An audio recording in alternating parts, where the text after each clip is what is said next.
Olá, sexto ano, bom dia, bem-vindos a mais uma aula de História. E na aula de hoje, nós iremos falar sobre a Roma Antiga, que é o nosso próximo assunto, é o nosso atual assunto e é assunto para a prova. O nosso capítulo já começa com essa linda imagem que é do Coliseu Romano. O Coliseu era tipo um estádio para os romanos. Olha o tamanho, é só você comparar o tamanho da pessoa com o tamanho do estádio, olha a altura. E aqui os romanos faziam diversos espetáculos, entre eles estava a luta de gladiadores, tá? Os gladiadores eles se enfrentavam muitas vezes até a morte, ou às vezes eles enfrentavam animais selvagens, até a morte também. Os romanos gostavam muito desse tipo de entretenimento, tá? Então, nós vamos falar sobre Roma. Roma foi uma civilização antiga, assim como a Grécia Antiga, que nós estudamos também, tá? É uma civilização que começa antes do nascimento de Cristo. Roma começa 700 anos antes de Cristo nascer.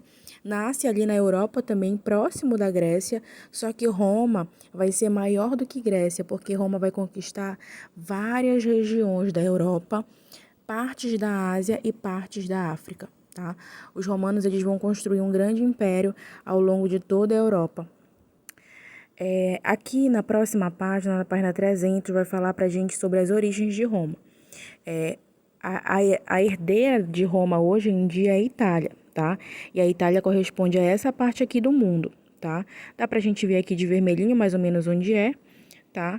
E aqui no zoom ampliado dá pra gente ver que essa parte do mundo, perto do mar Mediterrâneo, que tem formato de bota. Então, antes da Roma antiga nascer, essa região aqui era habitada por gregos, tá? Etruscos, italiotas e latinos. Então, cada parte do mapa está identificado por uma cor. Aqui nessa parte da bota que eu falei para vocês, lá na parte de cima da bota viviam os etruscos, na parte do meio viviam os italiotas e latinos, na parte de baixo viviam os gregos, ó. Aqui nessa ilhazinha também tinha gregos, tinha italiotas, certo?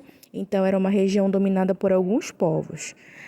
Isso antes de Roma se formar. Aí aqui na parte de baixo, ó, vai dizer como é que Roma foi fundada. A cidade de Roma mesmo, ela foi fundada pela união de diversas aldeias. Às margens do rio Tibre, que é esse rio aqui, ó, que corta parte dessa península. Isso é uma península, tá? Chamada de Península Itálica. Eu já expliquei para vocês que península é toda a porção de terra que entra para o mar, que é voltada para o mar, tá? E aí tinha o rio Tibre e as margens do rio Tibre, a cidade de Roma, ela vai se fundar no ano de 753, a partir da união de aldeias latinas, aldeias sabinas. Depois os gregos vão se juntar à cidade de Roma e depois os etruscos, certo? Isso aos poucos. Aqui nessa parte do livro de vocês vai falar sobre a primeira parte da história de Roma, que é o período monárquico, que é o início da história romana. É quando Roma teve os seus primeiros reis, tá? Então, ao longo do capítulo, vocês vão perceber que Roma vai ter 3 fases: a monarquia, a república e o império. Agora, nessa aula, eu vou explicar para vocês só a monarquia, e aí depois, nas próximas aulas, nós vamos passar para a república e, por último, o império. Antes de explicar para vocês a monarquia, o período da monarquia em Roma, que é a primeira fase, eu vou explicar aqui a organização social, tá? Que são as classes sociais. No topo a gente tem os patrícios. Os patrícios são considerados os descendentes dos fundadores de Roma. São geralmente os que têm mais terra, os que têm grande quantidade de terra, são os que participam da política, certo? São os patrícios. Os clientes são os plebeus, né? Que o plebeu é aquela parte da população que é mais pobre, mais humilde.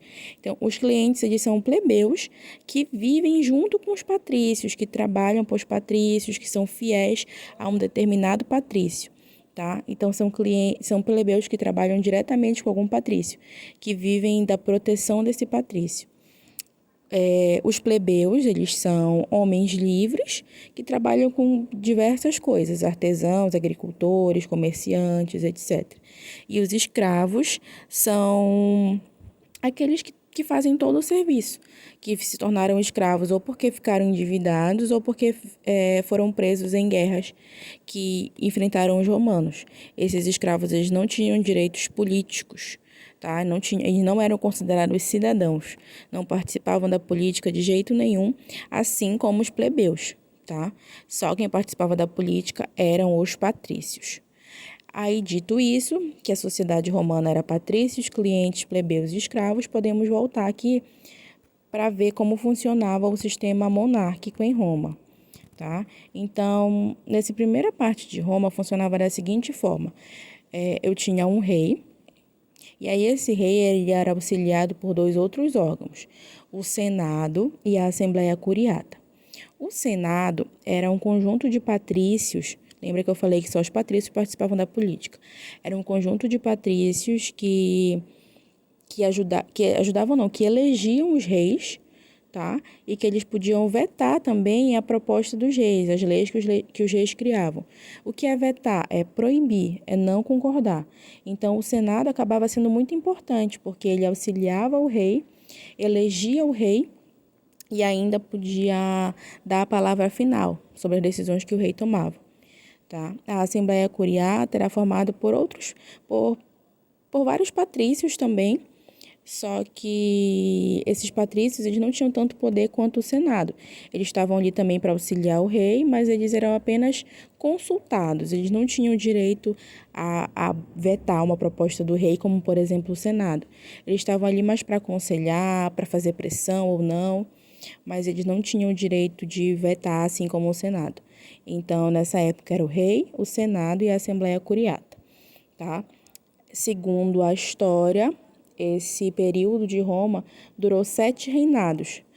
Roma teve 7 reis entre 753 a.C. e 509 a.C. Depois do período da monarquia, que eu vou explicar para vocês como ela vai acabar, vai vir um período republicano, tá?